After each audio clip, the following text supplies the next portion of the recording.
Vamos iniciar nosso estudo da Escola Dominical.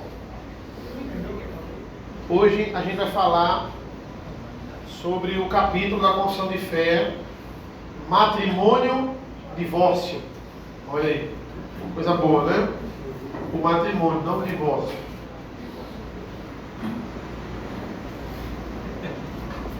Vamos iniciar lendo o nosso capítulo da Confissão de Fé, certo?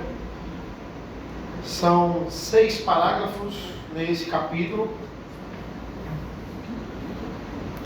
Vai dizer assim, cada um pode ler um, pode ser? Tem aqui também no Data Show, se quiser ler por aqui. O casamento deve ser entre um homem e uma mulher. Ao homem não é lícito ter mais de uma mulher, nem a mulher mais de um marido ao mesmo tempo.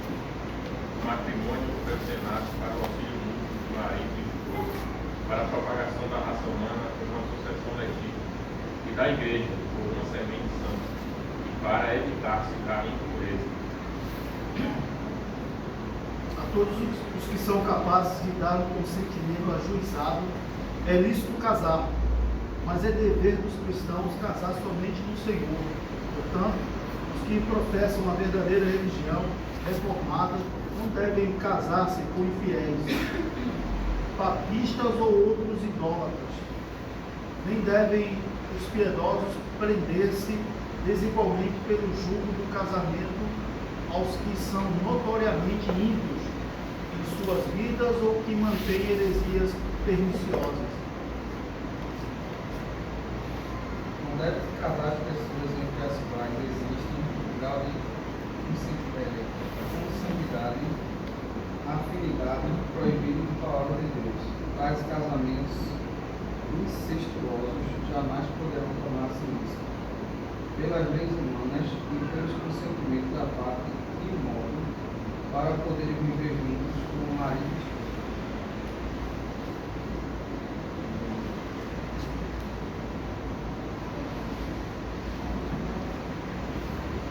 Quinto, O adúltero ou a fornicação cometidos depois de um contrato sendo descoberto antes do casamento, dá a parte inocente justo motivo de dissolver o contrato. No caso do adúltero, depois do casamento, a parte inocente é lícito propor divórcio, e depois de obter o divórcio, casar com o outro, como se a parte infiel fosse morta. Posto que a corrupção do homem seja tal que o incline a procurar argumentos a fim de indevidamente separar aqueles que Deus uniu em matrimônio, contudo nada, senão a mulher, é causa suficiente para dissolver os laços do matrimônio, a não ser que haja deserção tão obstinada que não possa ser remediada nem pela igreja, nem pelo magistrado civil. Para a dissolução do matrimônio é necessário haver um processo público e regular, não se devendo deixar ao arbítrio e discrição das partes de decidir em seu próprio caso. amém. Os puritanos, eles acreditavam que o casamento, o benefício de uma vida cristã, eles fluíam naturalmente de um matrimônio. Ou seja, na decisão de casar. Eles acreditavam que quando você decide casar, você diminui metade dos seus problemas. Eles acreditavam mais nisso aí. Tanto é que o amor não é um sentimento incontrolável que eu não posso dizer assim, eu sinto por uma pessoa e agora deixei de sentir, agora sinto por outra. Amor é uma decisão. Amor é um fruto do Espírito, na verdade, e quando a gente é convertido, a gente recebe junto com o amor todos os outros frutos do Espírito para administrar e para crescer neles cada vez mais. Então a gente não tem essa desculpa de dizer, eu quero me separar da minha esposa porque eu não amo mais ela, né? Nós devemos buscar amar o nosso cônjuge cada vez mais. Alguém pode abrir, por favor, em Efésios 1:11, por favor. Efésios 1:11.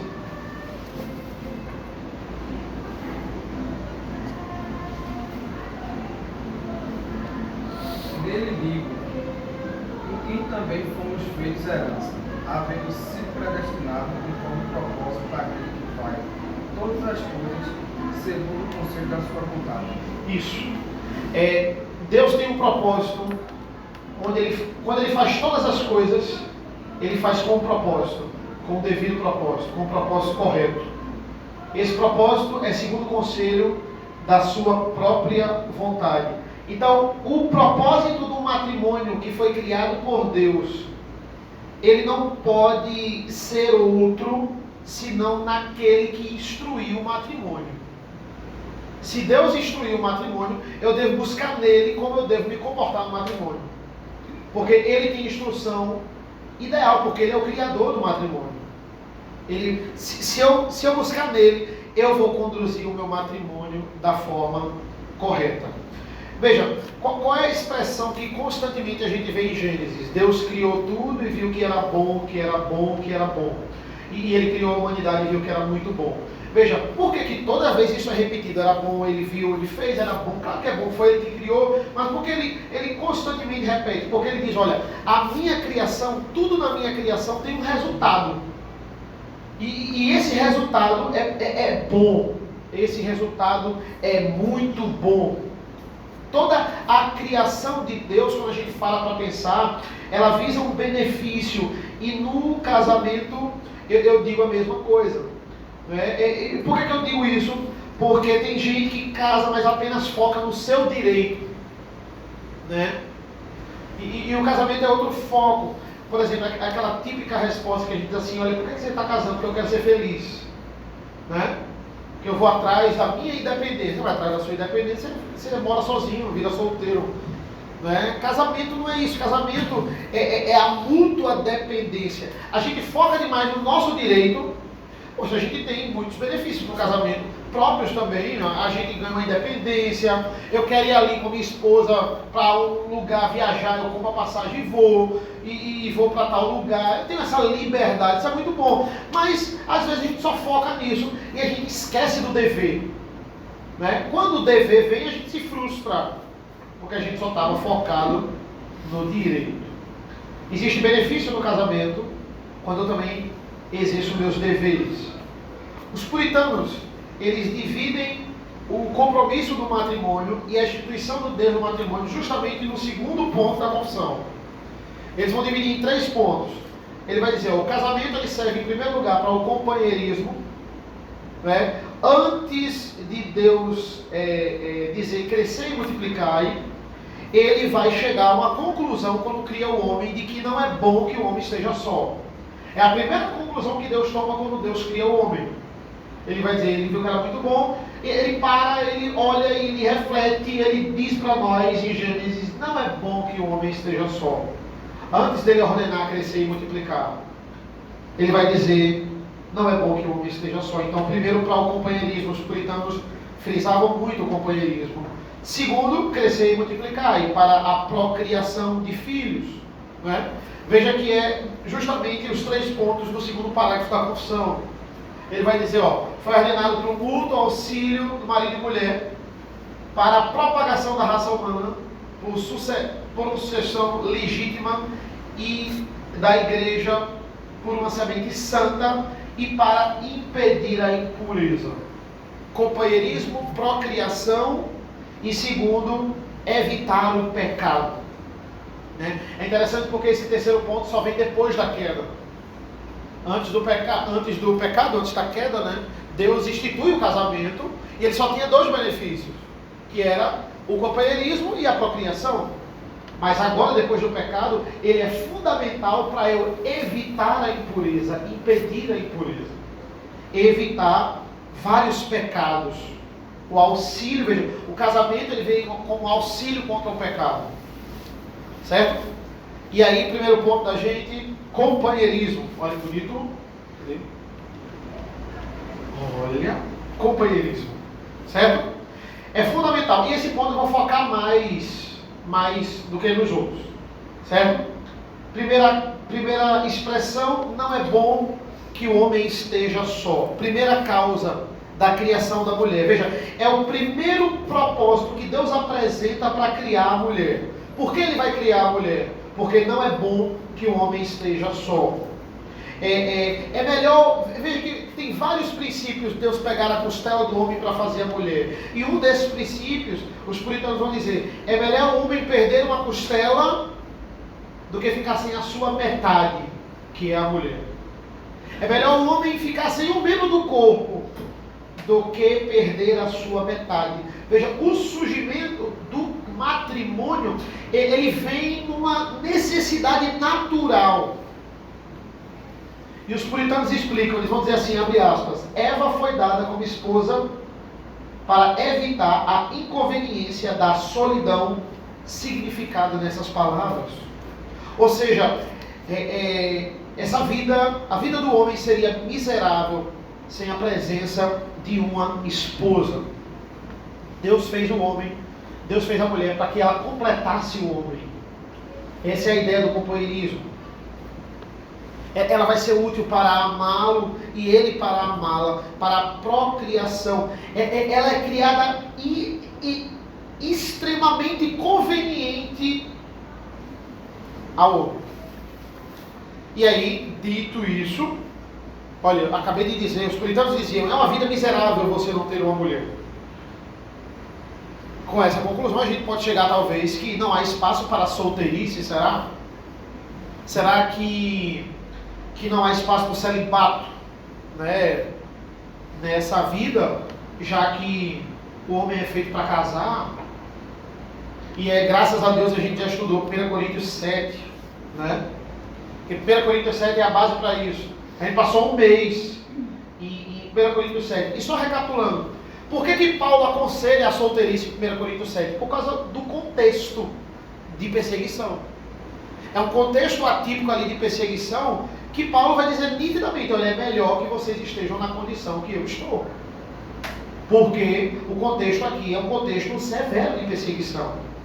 Por causa, ele vai dizer no versículo 20 do capítulo 7, por causa do presente momento, não é o pecado casar. Ele vai dizer nitidamente, eu gostaria que vocês, né, não é pecado casar, mas por causa do presente momento, eu gostaria que vocês permanecessem como eu estou. É pecado casar no meio de uma guerra? É pecado? Não. A bomba lá, uma faixa de Gaza. O matrimônio na faixa de Gaza. É pecado? Não é pecado. É pecado você querer ter filhos na faixa de Gaza? Na guerra? Não, não é pecado. Mas é melhor você esperar a guerra acabar. É mais razoável. Você não está pecando se você casar no meio da guerra. Mas é mais razoável você não se preocupar com isso agora aqui. Deixa a guerra passar. A ideia de Paulo aqui em 1 Coríntios 7 é essa. Né? Alguém abre aí, 1 Coríntios 7, 35. Por favor.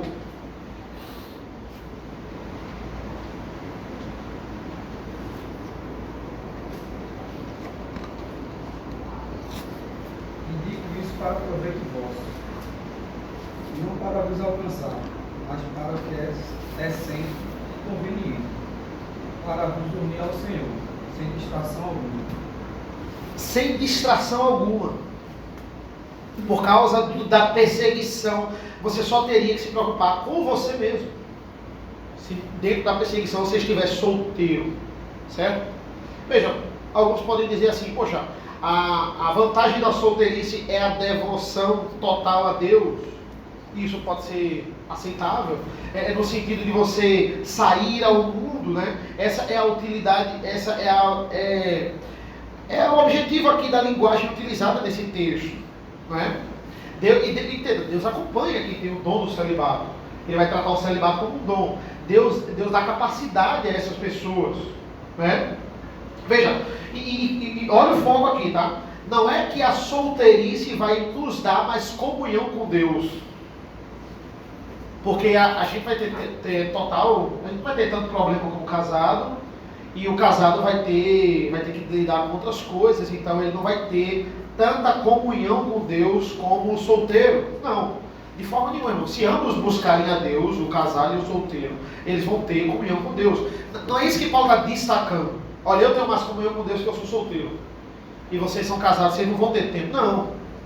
Mas são as circunstâncias. Na perseguição é muito mais fácil buscar a Deus e focar em Deus solteiro.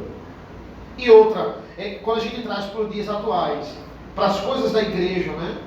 Um solteiro, ele tem mais tempo para as coisas da igreja, ele tem mais tempo para o trabalho missionário, talvez, né? Muitos que têm o dom do celibato, eles focam no trabalho missionário. Assim como um aposentado, uma pessoa que é aposentada e ela é diácono da igreja, é presbítero, ou membro da igreja que é líder de algum ministério que trabalha, ele vai ter mais tempo, ele está muito mais solícito a responder às emergências da igreja, porque de fato ele tem mais tempo. E que a gente use a nossa aposentadoria para isso também, não é? Então veja, é para esse fim que o solteiro tem o dom. Para que serve o dom? Para que serve o dom? Qual a finalidade do dom? Edificar a igreja. Então, se eu tenho o dom do celibato, eu tenho que buscar edificar a igreja no meu dom do celibato. Mas olha que interessante. Hebreus 13, 4. Hebreus 13, 4. O autor de Hebreus vai dizer assim: digno de honra entre todos seja o matrimônio.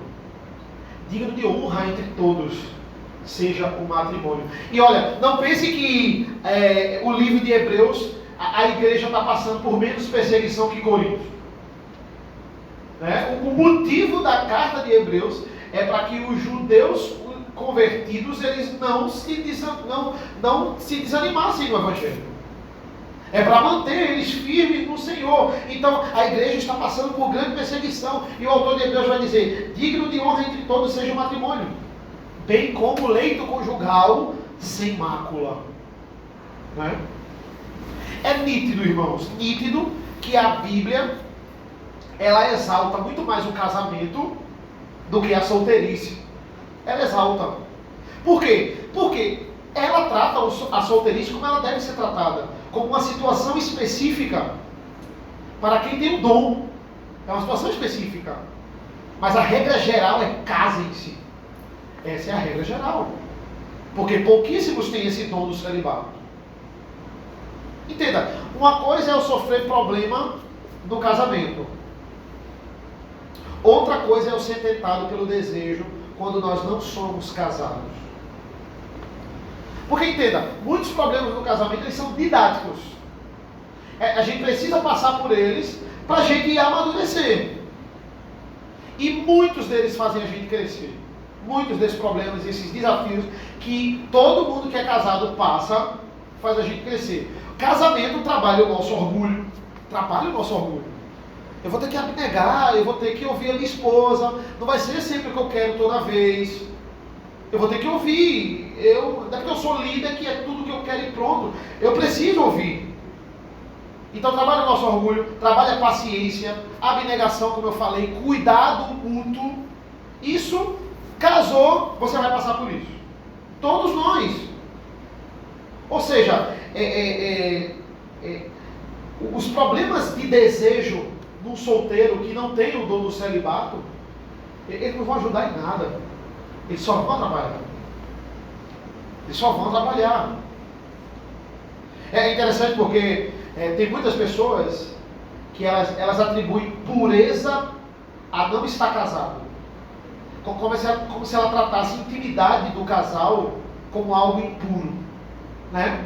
A Igreja Católica, para você se manter puro, se você é um líder da igreja, você tem que ser solteiro. Porque você vai se manter puro. Por quê? Porque quem está casado é impuro. Quem está casado mantém a relação com o marido e é impuro. Mas isso é o contrário de Hebreus 13. Olha o que Hebreus 13 está dizendo. Digno de honra entre todos seja o matrimônio, bem como o leito sem mácula. Aí completa. Porque Deus julgará os impuros e os adúlteros. O leito conjugal sem mácula. O leito conjugal é santo, é puro, quando ele é feito da forma correta. No casamento, dentro do casamento. Mas a adversativa, olha, Deus vai contra os impuros e os adúlteros. Se você busca uma vida de impureza no casamento. Se a gente não tem o dom do celibato, a gente tem que buscar o matrimônio. A gente tem que ir atrás do matrimônio. Qual é a vantagem do matrimônio? Porque muitos dizem assim, eu vou ser solteiro porque eu não quero passar por problemas. Eu vejo os problemas dos casados, eles são horríveis. Filho, despesa, aumenta, não vou passar por problemas. Eu quero uma vida de solteiro para não ter problemas. Mas todos passam por problemas. O solteiro passa por problemas e o casado também passa. Ele só não vai passar os problemas de casado. Mas ele vai passar pelos problemas dele. Tem gente que acha que uma vida de solteiro é uma vida completa. Vida completa é só com Cristo. Não é casado ou não casado. A vida completa, vida plena, é com Cristo. Você precisa de Cristo casado, você precisa de Cristo solteiro. A ideia é essa. Então muitas vezes o solteiro que não buscou casar, no futuro ele vai se frustrar. Porque ele vai encontrar outros problemas. Qual é a vantagem do casado? Todos os problemas. Todos os problemas. Eu vou compartilhar com a minha esposa. Todos os problemas eu posso dividir a carga. Isso não tem preço. E a gente precisa aprender a viver assim. Compartilhando tudo. Porque mesmo quando a gente casa, a gente não quer compartilhar os problemas. Muitas vezes a gente quer compartilhar só as vitórias, mas não os problemas. Ou muitas vezes a gente só quer compartilhar os problemas e não as vitórias. Eu estar casado, mas querer levar ainda uma vida de solteiro. Ou selecionar. Tem coisa que eu compartilho, tem coisa que eu não compartilho. Aí você não vai desfrutar de uma coisa que é maravilhosa, que são os benefícios do casamento. Você não tem ideia do que é você dividir a carga com a sua esposa. Quando você divide a carga, ela automaticamente fica mais leve. É aprender isso aí. Certo? Não existe um casamento onde eu não vejo o celular da minha esposa. Não existe esse caso. Não. A gente é casado, mas a minha senha ela não sabe. O celular da minha esposa está até comigo. Ó. Eu bebo dela, tá aqui, ó. Tá vendo? É assim que se faz. É tudo compartilhado. É uma só carne. Tem uma coisa muito errada que tem um puritano chamado Charles Briggs. Ele vai citar justamente um texto base aqui para o companheirismo que eu coloquei, ó, veja. Eclesiastes 4:10. Porque se caírem, levanta o companheiro, mas ai do que estiver só, pois caindo não haverá quem o levante. Eclesiastes é belíssimo, eu gosto muito de Eclesiastes porque ele tem uma aplicação para tudo, e ele fala de tudo também. E o Charles Briggs vai dizer assim, veja, se não era bom para o homem estar só no paraíso, sem pecado, imagina no deserto. Né? Ele vai dizer, se não era bom para o homem estar só no paraíso, quando nem existia pecado, muito mais no deserto não será. Charles Briggs vai concluir isso. Se a vida do solteiro me dá mais tempo para devoção, os desafios da vida de casado me dá mais graça de Deus para receber da parte dele a força e a vontade de manter esse casamento aos pés do Senhor. Isso só vai me impulsionar a uma vida de devoção. Enquanto solteiro eu oro sozinho, eu tenho mais tempo de orar sozinho, eu oro mais. Casado você tem que orar sozinho, você tem que orar com a sua esposa, e você tem que orar com a sua esposa e os seus filhos. Mais oportunidade de orar você vai ter. Pelo menos assim é o que deveria ser feito. O puritano ele vai falar sobre a vida de solteiro, ele vai dizer assim: como pode uma mulher solteira saber sobre submissão ao marido como ao Senhor? E como pode um homem solteiro saber sobre amar a sua esposa como Cristo amou a sua igreja? Como pode um homem no celibato saber sobre amar os filhos e exercer amor para com os seus familiares? Como pode ele viver isso de fato? Jó 14:1 vai dizer assim: o ser humano nascido de mulher vive breve tempo e cheio de inquietação. Isso não é só para o casado, isso é para o solteiro também. O que é o casamento? É você dividir essa inquietação. É você dividir esse problema e vai ficar mais fácil. A gente tem que experimentar isso. Muitas vezes, para não preocupar, às vezes o problema é rápido, aí você não divide, e aí você só fala no final. Então isso não é pecado, mas assim, você tem que compartilhar, você tem que conversar. Muitas vezes a esposa chega no trabalho cheia de conversa, né? Então só queria ficar calado, né? E pronto, eu sou professor, eu trabalho falando o dia todo, né? E aí em casa tem que falar mais, tem que conversar, né? Esse é o desafio. Olha o que aqui Eclesiastes vai dizer. Mas ai do que estiver só. Ele usa um ai aí. Já sabe que esse ai é uma expressão séria, né? Aí veja, a gente pode ter amigo que ajude a gente no tempo difícil. Existem amigos mais chegados que irmãos. Amigos íntimos mesmo, que a gente conta tudo. E a gente deve ter amigos que ajudam a gente em tempos de dificuldade. Mas nada substitui a intimidade com a esposa. Nada substitui o que você fala para a esposa. Por mais que eu tenha amigos, e por mais que vocês tenham amigos também, não é comparado a conversa que você tem com um amigo com a conversa que você tem com a esposa. Isso é a intimidade, é uma intimidade que não se compara.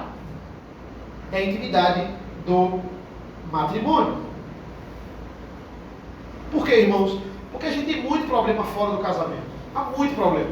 Trabalho, a própria criação de filhos, as demandas da vida. Imagina você ficar buscando problema dentro de casa. Você tem problema fora e chega em casa tem mais problema. A gente tem que parar com isso. Diga, Manu, pode falar. Esse texto é bem... a ideia de levantar não é apenas de pegar na mão do outro e deixar ele em pé. A questão é estabelecer uma estrutura sólida como se fosse uma construção. Quando eu ler a questão original, ele vai indicar exatamente isso. E isso é maravilhoso quando eu... Não é simplesmente, estou levantando você, não caí, não, estou levantando. Mas é dar toda a estrutura para que eles fiquem em pé, né? Como uma construção sólida. Perfeito. Creio. É isso. Essa é a profundidade do texto. Segundo ponto, procriação. Certo? E aí a gente já vai direto para o nosso texto aqui da procriação. Os dois outros pontos são menores que esse primeiro.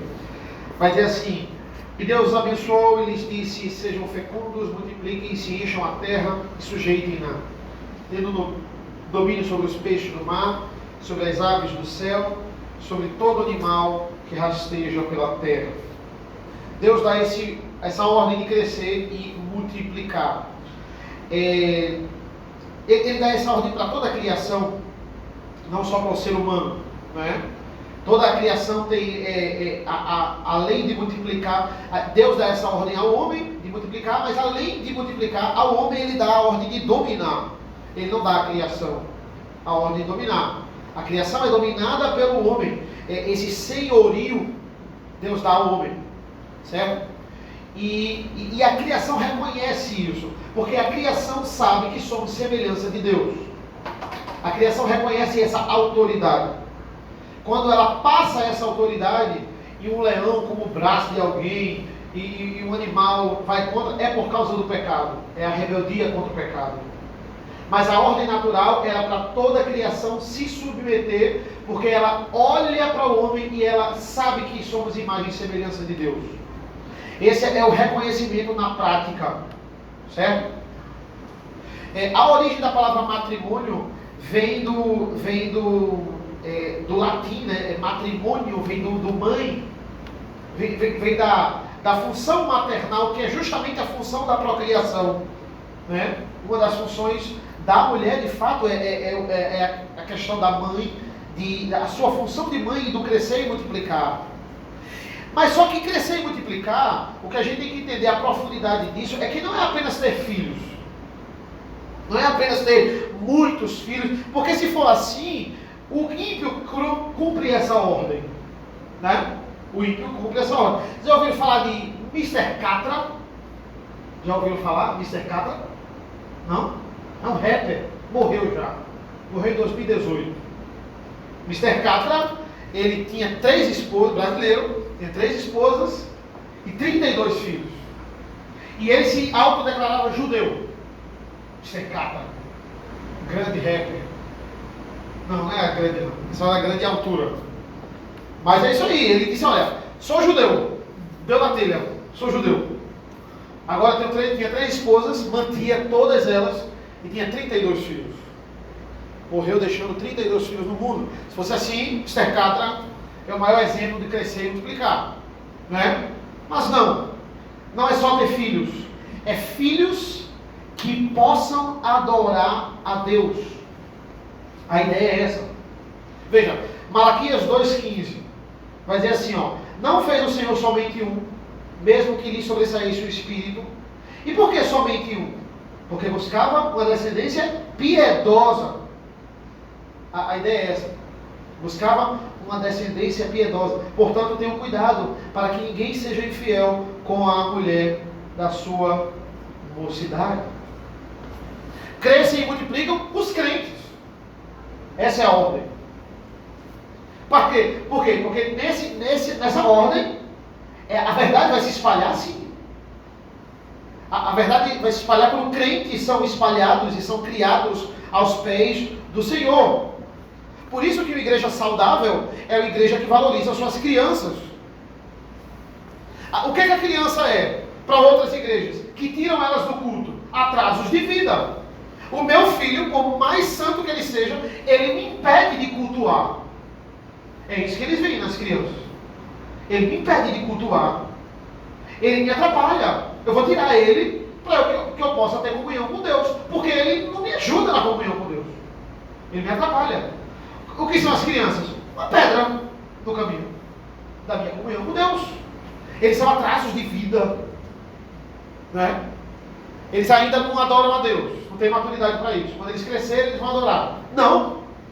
Eu já vi essa expressão que eu fiquei horrorizado. Mas eu não pude expressar meu sentimento de escândalo, que foi no ambiente de trabalho. Um homem falou, um homem que eu considero entendido em conhecimento, ele disse, o culto não é feito para criança. Por isso que elas têm que ser tiradas. Mas essa não é a visão correta. Quem são as nossas crianças? Já são crentes em Cristo Jesus. Estão em formação, ainda numa formação inicial comparado à nossa. Talvez não, talvez é até mais. E eles são futuros líderes. São futuras famílias. Olha, veja que visão maravilhosa. Eu ter, no futuro da igreja, famílias, eu tenho os filhos de Igor, eu tenho os filhos de Arthur, eu tenho os filhos de Sofia, de Olavo, de Samuel, de Isabel, aqui na igreja, cultuando ao Senhor, futuras famílias em Cristo Jesus. Olha, quando a gente visualiza isso, dá muito mais ânimo, né, para continuar a igreja. A gente precisa investir na vida espiritual dessas crianças, né? Tanto é que quando a experiência nos mostra, ele vai mostrando a gente que ninguém, a Bíblia e a experiência nos mostra, na verdade, que não tem como a gente produzir filhos piedosos por natureza. Não tem como, né? Ninguém pode produzir. Veja, e vale a pena a gente abrir. Abra aí em Gênesis 5, 1 a 3.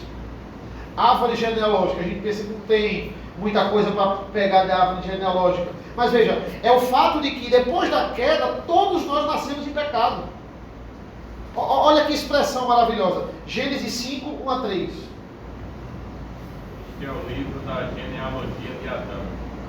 O dia em que Deus criou o ser humano, à semelhança de Deus o fez. Deus os criou homem e mulher, os abençoou e lhes deu o nome de ser humano, no dia em que foram criados. Adão viveu 130 anos e gerou um filho à sua semelhança, conforme a sua imagem, e lhe deu o nome de Sete. Olha a narrativa, veja.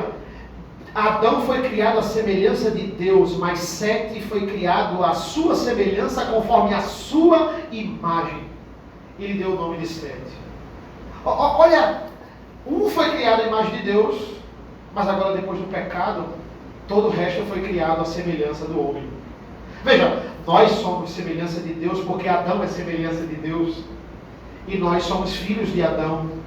Mas olha a expressão proposital do texto. Sete foi criado à semelhança de Adão, conforme a sua imagem. O que sobressai no texto é que por causa do pecado, eu sou a imagem de Deus porque o meu pai também é. Mas eu sou a imagem do meu pai. Eu não sou puramente imagem de Deus como Adão. Porque agora eu herdei os pecados do meu pai. Eu sou pecador.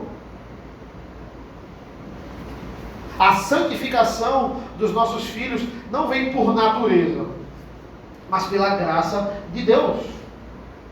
Por quê? Porque o pecado tornou nula a ordem de crescer e multiplicar para Deus de forma natural. Mas essa santa geração de crescer e multiplicar, fazendo filhos para a glória de Deus, é algo que Deus nos dá capacidade. O Richard Baxter, ele vai comentar assim: não é uma misericórdia pequena ser criado aos pés do Senhor, e esse é o propósito da instituição do matrimônio. Não é uma misericórdia pequena o seu filho, ele participar de devocionais, ele ser criado numa igreja que preza pela palavra de Deus. Não é uma misericórdia pequena, porque tanta gente não tem isso. Tanta gente que vai estudar na escola dele não tem isso. A gente vê nitidamente, tantos alunos meus que dizem que vão para a igreja, eles não têm isso. Pode falar, pastor. Acho interessante que esse texto, eu acho tão importante esse texto, eu, né, Malaquias 2, ele fala sobre a descendência. Ali ele está tratando provavelmente sobre divórcio e novo casamento. Estavam casando com as mais jovens e abandonando as esposas, né? Uma desordem sobre o matrimônio, né? Sim. E aí, ele poderia dizer simplesmente assim: Deus odeia o divórcio. Pronto. Não passa mais isso. Mas a confissão de fé, ela retrata a questão do matrimônio, com o propósito de buscar a descendência piedosa. Ele tem dois textos na Bíblia que trazem a semente santa, né? Chamando dessa expressão. Trata isso, que é o texto de Malaquias 2 e é o texto de 1 Coríntios 7, quando Paulo fala sobre os filhos dos bens, né? E a gente pode até não encontrar na nossa realidade mais próxima, a gente vê algumas igrejas, esse problema de casamento misto que existe. E acho que assim, a gente discutir sobre casamento misto é certo e errado, isso é uma discussão secundária. À luz de Malaquias 5, Malaquias 2. Porque Malaquias 2 ele está dizendo o seguinte: qual é o grande problema? O grande problema, o divórcio é um problema do novo casamento, mas não é o grande problema. O grande problema é que isso aí está atrapalhando o projeto de Deus, que é os crentes terem filhos e fazer a igreja crescer com filhos dessa santa semente. Então, aí ele não somente ele diz o divórcio está errado, mas ele diz: ó, vocês estão prejudicando. Ele traz o tema que é o que a Constituição quer fazer. O matrimônio, ele está relacionado ao crescimento da igreja.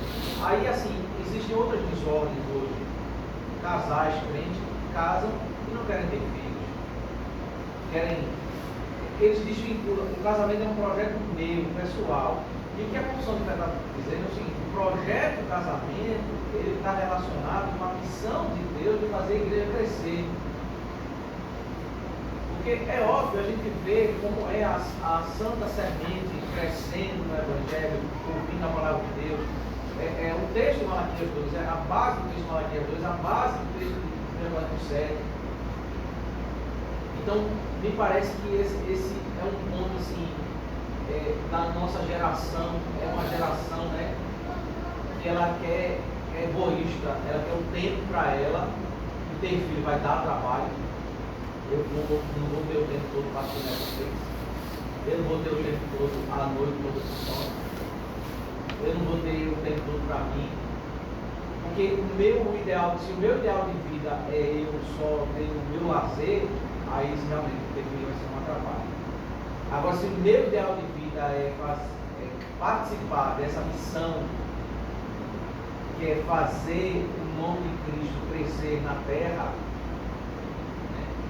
Aí sim, o casamento eu vou encarar como uma missão. O jovem vai crescer com uma esposa piedosa, porque ele quer uma mulher piedosa para educar a criança, para fazer a igreja crescer. Então, o casamento, eu não posso ter uma vida espiritual desconectada desse tema matrimônio. Porque um dos propósitos do matrimônio é preservar essa santa semente. Ou seja, eu preservar, quando diz assim, preservar a santa semente, é eu ajudar a preservar a integridade da igreja. Então, historicamente, né, a gente vê na Europa, as pessoas não querem ter filhos, a igreja crescendo, decaindo. Só idosos na igreja, né? E de 1900 para cá, a igreja, ela o século que se fala muito de missões, né? Inclusive o tópico da missão de fé que tem sobre missões, ele não está no texto original. Isso é um acréscimo, muito atualizando. Por que a igreja precisa falar tanto de missões de 1900 para cá? Porque a igreja, se ela não, como os crentes não estão querendo ter mais filhos, se ela não buscar o de fora, ela morre. Não existe um crescimento natural.